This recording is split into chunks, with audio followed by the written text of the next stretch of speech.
இன்னைக்கு சொல்லுவோம் பார்த்தீங்கன்னா இப்போ காமராஜரை பற்றி திருச்சி சிவா பேசுனது ஒரு பெரிய சர்ச்சையாயிட்டு குறிப்பாக நீங்களும் காமராஜர் ஒரு தொண்டர் அவர் ஒவ்வொரு சுற்றுலா மலைகளையும் பேசியிருந்தால் தான் நம்பக்கூடிய சூழ்நிலை என்பதாக சிவா சொல்வதை எப்படி ஏற்றுக்கிறீங்க? அதாவது மறைந்த தலைவர்களை பற்றி பெருமைப்படக்கூடிய வார்த்தைகள் நிறைய இருக்கு. அவங்க செய்த பெருமைகளை சொல்லியிருக்கலாம். பெருந்தலைவர் காமராஜர், கலைஞர், அண்ணா, தந்தை பெரியாருடைய புகழுக்கு பெருமை சேர்க்கின்ற வண்ணம் பேசியிருக்க வேண்டும். இதுதான் நிலைக்கு. இதோட இப்போ இருக்கக்கூடிய முதல்வருடைய ஆட்சியினுடைய சிறப்பு மட்டும் சொன்னால் போதும். அப்ப சிவா பேசுறது தவறுன்னு ஒத்துக்கிறீங்க? ஒரு கழக திமுகவோட துணை நான் சொன்னதுலாம் உனக்கு தமிழ் தெரியுங்களா? உங்களுக்கு புரிஞ்சுட்டா புரியலையா? தவறு அப்போ நான் சொன்னது உங்களுக்கு புரிஞ்சுட்டுல? தவறுதான் இல்ல, நான் சொன்னது உங்களுக்கு புரிஞ்சிச்சு.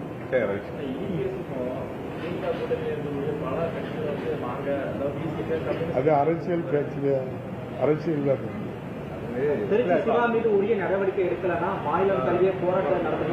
அது தலைவர்களுடைய பெருமையை சேர்க்கின்ற வண்ணம் பேச தெரியும் எல்லாருக்கும். அவருக்கு மட்டும் இல்லை, எல்லாருமே தமிழ்நாட்டில் உள்ள அப்படி நிறைய நம்ம சீமான் பேசுறாங்க, அப்படி பேசுறாங்க. மறைந்த தலைவர்களை பற்றி ஒரு அநாகரிகமான வார்த்தைகள் பயன்படுத்த வேண்டிய அவசியம் இல்லை. அந்த தலைவர்கள் செய்த சாதனைகள் இன்னும் நம்ம மக்கள்கிட்ட கொண்டு சேர்க்கணும். அது திமுக தலைவர் கருணாநிதி சொன்னதாலதான் நான் பேசினேன். கலைஞர் சொன்னதால இல்ல, அது கலைஞர் இல்லையே சொல்லுது. கலைஞர் அப்படி கலைஞர் அப்படி சொல்லல. கலைஞர் சொல்லல. மறைந்த தலைவர்களை பற்றி பெருமையா பேசுவோம். திமுகவின் கட்டுக்கதைகளால் தான் காங்கிரஸ் காமராஜர் வீழ்த்தப்பட்டார் அப்படின்னு காங்கிரஸ் ஜோதிமணி அது அவங்ககிட்ட கேளுங்க. எனக்கு தெரியாது. அது அவங்களுடைய கருத்து. பொது வழியில மன்னிப்பு கேட்கணும் அதுதான் பேசுறாங்க. நீங்க டிவியில பாத்துக்கிட்டே தானே இருக்கீங்க. அதுக்கு நான் எப்படி பதில் சொல்ல முடியும்? காமராஜர் நான் தெளிவான பதில் சொல்லியாச்சு. அவருடைய பெருமையை தான் பேசணும்.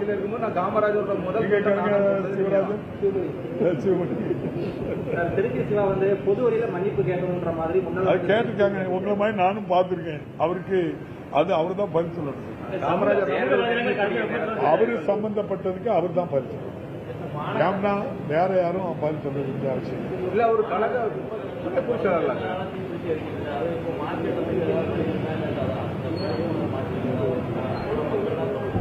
ஏற்கனவே அந்த குப்பை கிடங்குகளுக்கு நவீனப்படுத்துக்கு நம்முடைய மாண்புமிகு நகராட்சி ஆடி மாதங்கள்ல இருந்து தீப்பிடிக்கிறது ஒரு வாடிக்கையான நிகழ்வா இருந்துட்டே இருக்கு. வேற என்ன ஆண்டுதோறும்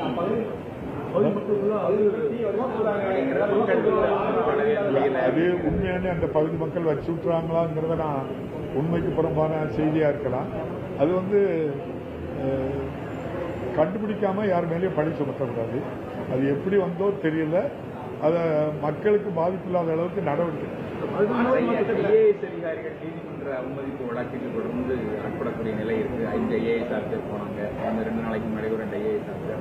என்ன காரணம் அவர்கள் வழக்கு அரசு நீதிமன்றத்தில் போய் அவங்க காரணம் சொல்றாங்கல்ல.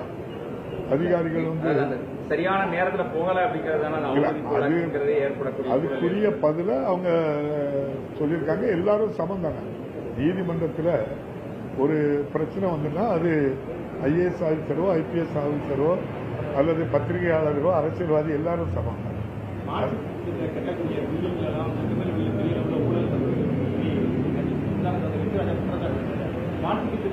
அவர்கிட்ட தான் கேட்கணும். அனைத்தையுமே விசாரணைக்கு உட்படுத்தணும். அவர்களுமே மிகப்பெரிய ஊழல் நடந்திருக்கு. இதுக்கு இந்த அரசு தான் முக்கியமான ஒரு பங்கு வைக்குது. ஒரு பெரிய குற்றச்சாட்டு. இந்தியா முழுவதும் ஸ்மார்ட் சிட்டியை அறிமுகப்படுத்தினதோ நடைமுறைப்படுத்தினதோ அதை கட்டினதோ திமுக ஆட்சியில் இல்லை. பாரதிய ஜனதா ஆட்சியில் பாரத பிரதமர் அதை அறிமுகப்படுத்தினாங்க. எங்கேயாவது இந்தியாவில் ஸ்மார்ட் சிட்டி புதுசா எங்கேயாவது உருவாக்கி இருக்கிறத பார்த்திருக்கலாம்? இருக்க கட்டடத்துக்கு வெள்ளை அடிச்சுட்டு பெயிண்ட் அடிச்சுட்டு இதுதான் ஸ்மார்ட் சிட்டின்னா யார்கிட்ட போய் கேட்குது? நீங்க சொன்னதெல்லாம் பாரத பிரதமர் தான் கேட்கணும். இல்ல, கிட்டத்தட்ட பாத்தீங்கன்னா உங்களுடன் ஸ்டாலின் ஒரு திட்டம் வந்திருக்கு. நேற்றே கிட்டத்தட்ட ஒரே நாள்ல 1.25 லட்சம் 1,20,000 பேர் அந்த மனு செஞ்சிருக்காங்க. ஏற்கனவே தேர்தலை ஒட்டி ஒவ்வொரு ஊருக்கு ஒரு பெட்டி கொண்டு போய் வச்சு அதுல பெட்டியில 14 லட்சம் மனுக்கள் இன்னும் பெண்டிங்ல இருக்கு. அது பெண்டிங்ல இருக்கு தெரிஞ்ச மாதிரி சொல்லல. எத்தனை இருக்கு? அந்த மனுக்கள் அனைத்தும் பரிசீலனை செய்து நடவடிக்கை எடுத்ததாச்சு. அதுல எதுவும் பெண்டிங் கிடையாது. அதுல எதுவும் பெண்டிங் கிடையாது. நீங்க வந்து காஷ்மீருக்கு மாகாண அந்தஸ்து, மாநில அந்தஸ்து கொடுக்கணும் அப்படின்னு சொல்லி ஒரு பெட்டிஷனை போட்டுக்கிட்டு இதுக்கு பதில் சொல்லுங்கன்னா அது பாரத கேளுங்க சொல்றேன். கேட்டது நான் பதில் சொன்ன முறை சொல்றேன். அதனால அதுல யாரெல்லாம் கேள்வி கேட்டு அவங்க மனு கொடுத்தாங்களோ அவங்கெல்லாம் தீர்வு கண்டேன். நீ தம்பி சொல்றது யாராவது ஒரு பெட்டிஷனர் என் மனுவுக்கு தீர்வு காணலன்னு கூட்டிட்டு வாங்க, அந்த மனுவுக்கு என்னன்னு சொல்லி அந்த பிரச்சனையை தீர்த்து வைக்கிறோம். நான் முடிக்கிறேன். என்னைய முடிக்கிறீங்க.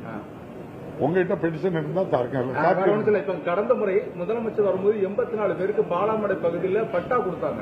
அந்த பட்டாக்கான இடம் இதுவரை தேர்வு செய்யப்படலன்னு இந்த வாரம் வந்து கலெக்டரேட் வந்து மனு கொடுத்தாங்க. அந்த இடத்த கூட என்ன காண்பிக்கப்படல. ஆனா இப்ப அவங்க என்ன சொல்றாங்கன்னா உங்களுடன் ஸ்டாலின் போய் திரும்பி போய் மனு கொடுங்க சொல்லி அதிகாரி சொன்னதா திரும்ப வந்து அவங்களோட நீங்க சொல்றது உண்மை இல்ல. பட்டா கொடுத்ததுக்கு ஒரு ஃபார்மாலிட்டி இருக்கு.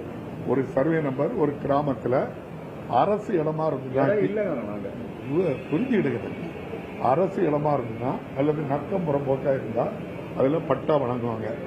பட்டா வழங்கின இடத்த ஆன்லைன்ல பதிவு பண்ணி கொடுக்கணும். அவங்களுக்கு அளந்து கொடுக்கறதுல பணியின் நிமித்தம் சில வருவாய்த்துறை அதிகாரிகளுக்கு காலம் எடுத்திருக்கோம். நிச்சயமாட்டு ஒரு ஆளுக்கு கூட மாண்புமிகு முதல்வர் கொடுத்த பட்டாவை அடையாளமும் காட்டுவிடும். ஆன்லைன்ல அப்லோட் பண்ணிட்டு பண்ணி கொடுப்போம். தமிழக வெற்றி கழகத்திற்கு வாக்குகள் கிடைக்கக்கூடாது அப்படிங்கிறதுனாலதான் துணை முதலமைச்சர் ஐநூறு கிறிஸ்டியன் அப்படின்னு சொல்லி கிறிஸ்தவ கூட்டத்தில் எல்லாம் சொல்லிட்டாரு சொல்லி ஹெச் ராஜாவோட குற்றச்சாட்டு. உங்களுடைய பார்வை சபாநாயகர் கேளுங்கன்னு வர பெரும்பான்மை வாக்குகள் தமிழக வெற்றி கழகத்தில் அது வந்து கட்சி ஆரம்பிக்க சொன்ன அவங்க கட்சி கைத்தராஜாட்ட தான் கேட்கணும். நீங்க வந்து புஷி ஆனந்துக்கும் ஐயா உள்துறை அமைச்சர் அமித்ஷாவுக்கும் என்ன தொடர்பு பண்ணி கைத்தராஜாட்ட கேட்குங்க. இப்போ அருண்ராஜ் இன்கம் டேக்ஸ் ஆபீஸ்ல இருந்து ஐஆர்எஸ்ல இருந்து அந்த பதவியை ரிசைன் பண்ணிட்டு இப்ப இங்க இந்த கட்சியில சேர்ந்திருக்காங்க.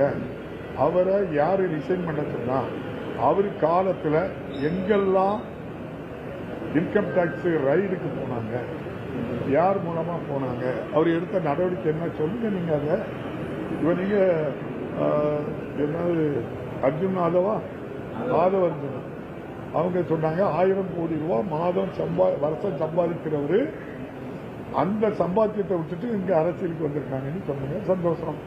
80 கோடி தானே இன்கம் டேக்ஸ் கட்டிருக்கு. நீங்க 1000 கோடி வருமானம்னா 300 கோடி ரூபாய் கட்டிருக்கீங்க. அப்ப நீங்க மீதி பேலன்ஸ் கட்டுங்க அல்லது உங்க வருமானத்தை கரெக்டா சொல்லுங்க. இதே வருமான வரித்துறை அவங்க வீட்டுக்கு போச்சு, விஜய் வீட்டுக்கு என்ன நடந்துன்னு சொல்லுங்க. என்ன நடந்துன்னு எல்லாரும் சொல்றாங்கன்னா நீங்க பத்திரிகையில சொல்றது வச்சு என்ன சொல்றேன்னா எப்படி ஈடியை வச்சு பெரிய கார்பரேட் கம்பெனி பெரிய கம்பெனிகளை மிரட்டி 3வது நாள் 4வது நாள் 5வது நாள் அவங்க வந்து பாரதிய ஜனதா கட்சிக்கு என்ன கொடுத்திருக்காங்க, தேர்தல் நிதி 5 கோடி 10 கோடி கொடுத்திருக்காங்க. அதே போலதான் விஜய் அவர்களையும் ரைடு இன்கம் டாக்ஸ் ரைடு பண்ணி மிரட்டி உருட்டி அவங்களுக்குள்ள இப்போ ஒரு ஒப்பந்தம் பண்ணி ஒரு கட்சி ஆரம்பிக்கணும்னு சொல்லியிருக்காங்க. அதனால்தான் உள்துறை அமைச்சர்கிட்ட கடந்த வாரம் விஜய் அவர்களை கூட்டணிக்கு சேர்ப்பீர்களா அப்படின்னு சொன்னா அவர் என்ன சொல்லணும், எங்க கட்சிக்கு எதிர்கருத்தோட இருக்காரு, நாங்க அவர்கிட்ட சேர மாட்டோம் அல்லது சேர்க்க மாட்டோம்னு சொல்லணும்ல. அவர் என்ன சொன்னாரு, பரிசீலிக்கப்படும், காலம் இருக்கு, நல்ல முடிவு வரும்.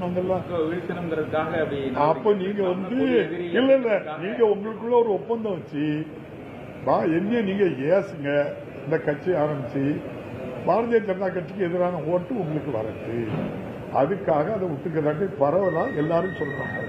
நீங்க அவர்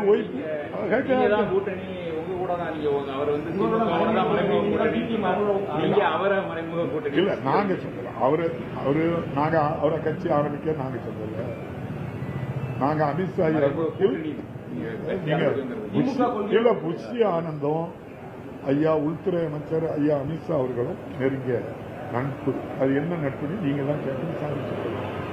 ஒய்பிரிவு பாதுகாப்பு விஜய் கேட்கல, தவிக தலைவர் அவருக்கு மத்திய அரசு அந்த பதவி கொடுத்து எனக்கு தெரியல, அவருக்கு ஒரு பிளைட் கொடுத்து அந்த ஏர்போர்ட்ல நிற்கணும்னு சொல்லியிருக்காங்க.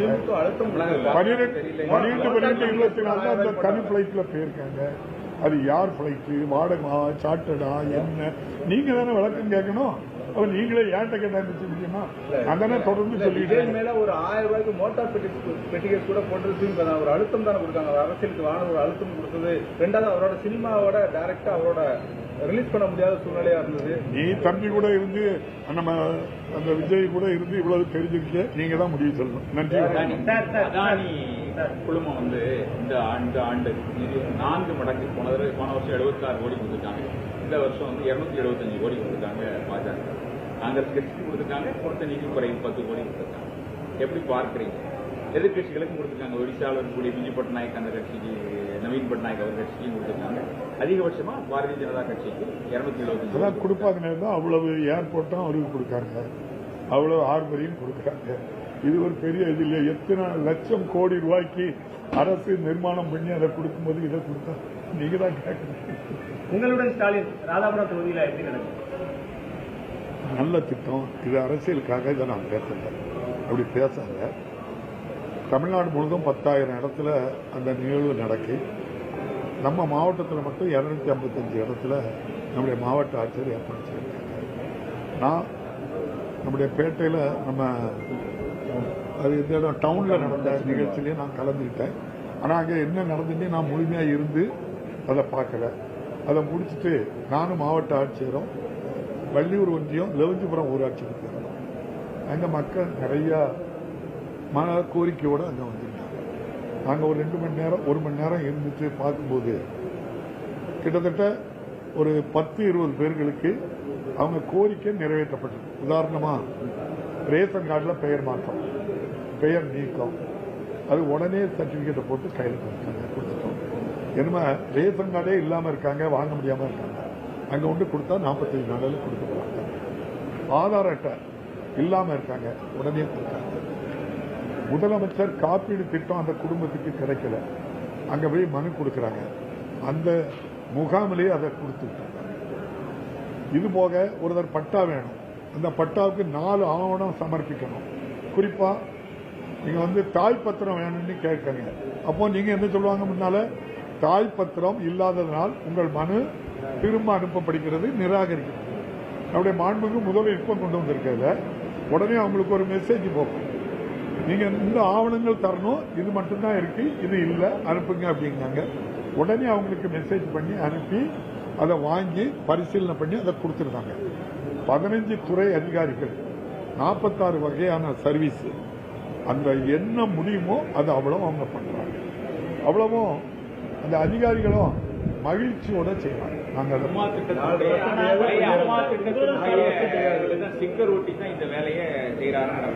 ஒரு இடம் ஒட்டலிய பார்த்த ஒரு இடத்துல ஸ்டிக்கர் அரசு இயந்திரத்தை கட்சிக்காக பயன்படுத்துற ஸ்டாலின், அதனால கண்டிக்கத்தக்க ஒரு விஷயம் இது. சரி தம்பி, நீங்க ஒருத்தருக்கு ரேஷன் கார்டு வாங்கி கொடுத்தா நீங்க கட்சிக்கு இன்னி சொல்றீங்க, ஒருத்தருக்கு ஆதார் அட்டை வாங்கி கொடுத்தா கட்சிக்கு இன்னி சொல்றீங்க, ஒருத்தருக்கு முதலமைச்சர் காப்பீடு திட்டம் வாங்கி அவரு ஆஸ்பத்திரிக்கு போனா அதை பயன்படுத்துறதுக்கு கொடுத்தேன்னா இதுவும் அரசியலுக்கு இன்னி சொன்னா சொல்றவங்ககிட்ட தான் நீங்க விளக்கம் கேட்கணும். சங்கர் நகர்ல அந்த இந்த மாதிரி திட்டம் சொல்லி போட்டு அவங்க வந்து செல் நம்பரை கொடுத்தோன்னே நீங்க திமுக கட்சியில் இணைந்து விட்டீர்கள் சொல்லி ஒரு மெசேஜ் வருது. சங்கர் நகர்ல வீட்டு வசதி ஹவுசிங் போடுது, அதை விளம்பரப்படுத்துங்க. இப்படி நடந்து ஏன்னா தெரியாத கேட்க விடல. நீங்க கேட்கறது அது உண்மையா நடந்திருந்தா உங்களுக்கு அது நல்ல பாசிட்டிவான போட்டு அவ்வளவு போட்டு யூடியூப்ல அதான் பத்திரிகையில பார்த்துட்டோம். நாங்க தான் பார்ப்போம், திருக்குறளை தான் பார்ப்போம், அதை எப்படி பார்ப்போம்? கவர்னருக்கு திருக்குறள் தெரிஞ்சிருக்க தமிழ் மொழி தெரியாத நபர் திருக்குறள் தெரிஞ்சிருக்க வாய்ப்பு இருக்காது. எப்படி நீங்க அதை கவர்னரை குற்றம் சாட்டுறது? அவருக்கு வந்து திருக்குறள் தெரிஞ்சிருக்கிறதுக்கான வாய்ப்பு தமிழ் தெரியாத தமிழே தெரியாது, திருக்குறளும் தெரியாது. அவரை வந்து பிளேம் பண்றதுங்கிறது சரியான இல்ல. அவரு அதை சரி பண்ணணும்ல. ஒரு கவர்னர் தான். இப்ப எங்க கிட்ட நாங்க ஒரு நிகழ்ச்சி நடத்துறோம்னா எங்க அதிகாரிகளை கூப்பிட்டு எல்லாம் செக் பண்ணுவோம். அதே போல திருக்குறளை செக் பண்ண வேண்டிய கடமை அவருக்கு இருக்கு. ஆனா அது பண்ண மாட்டாரு அவரு. அரசு அதிகாரி, தமிழக அரசு அதிகாரி தான் அதுல இருக்கக்கூடியவர் இல்ல. அந்த நிகழ்ச்சியை நடத்துறது வந்து ஒரு டாக்டர், அவரு தனியார், அவர் தனியார். அதுக்கப்புறம் அதுக்கு விளக்கம் குற்றஞ்சாட்டும் போது சிதம்பரம் குற்றஞ்சாட்டுதார், செல்வப்பிறந்தை குற்றஞ்சாட்டுதார், வரிசையா ஒவ்வொருத்தரா குற்றஞ்சாட்டிட்டே இருக்காங்க. ஆளுநருக்கு அது தெரிஞ்சிருக்க வாய்ப்பில்லை அப்படிங்கும்போது இப்போ ஒரு அரசியலுக்காக செய்யக்கூடியதா பார்க்க வேண்டாமா? அவர்களுக்கு அரசியலுக்காக பண்ணிட்டு இருக்காரு. இல்ல, அவரு திருவள்ளுவருக்கும் அவருக்கு என்ன தொடர்பு இருக்கு? அவரை பெருமைப்படுத்த அவருக்கு என்ன வந்துச்சு? அவரு காவியை போடணும் அது போடணும்னு சொல்லி அவர் மேல விமர்சனம் இருக்கு. அவன் குரல் சரியா தப்பானியா கேட்கணும். நன்றி, வணக்கம். ராதாபுரத்துல விவசாயிகளுக்குன்னு இருக்கக்கூடிய அந்த மணலை பெருவாரியான லாரிகள் எடுத்துட்டு போனதாகவும் இப்ப 2-3 நாளைக்கு முன்னாடி பல லாரிகளை சிறைபிடித்ததாகவும் ஒரு புகார் வந்தது. ஆக்ஷன் எடுத்தாங்கன்னு சொல்லி வந்தது. அதே மாதிரி நாங்குநேரி பகுதியிலே களக்காட்டிலையும் அதே மாதிரி சம்பவங்கள் தொடர்ந்து நடக்குது. திருநெல்வேலி மாவட்டத்தோட கிழக்கு பகுதியில தான் இந்த மாதிரி சம்பவங்கள் அதிகமாக நடக்குது. ராதாபுரத்துல இதே மாதிரி முறைகேடுகள் அடிக்கடி நடக்குதான்னு சொல்றீங்க. திருநெல்வேலியில எந்த ஆற்றுலயும் மணல் எடுக்க முடியாது. ஆற்றுல மணல் எடுக்க அனுமதி இல்லை. குளத்துல மண் எடுக்கைக்கு அனுமதி கொடுத்திருப்பாங்க. அதுல மண் எடுத்திருப்பாங்க. இது ஒவ்வொரு தடவையும் அதுல இதுக்கு முந்தைய ஆட்சிலையும் அதை கொடுத்திருக்காங்க. இது போல மண் எடுக்கைக்கு தான் கொடுத்திருக்கு. தவறு செய்தவங்க மேல் நடவடிக்கை ரொம்ப சிவியரா மாவட்ட ஆட்சியர்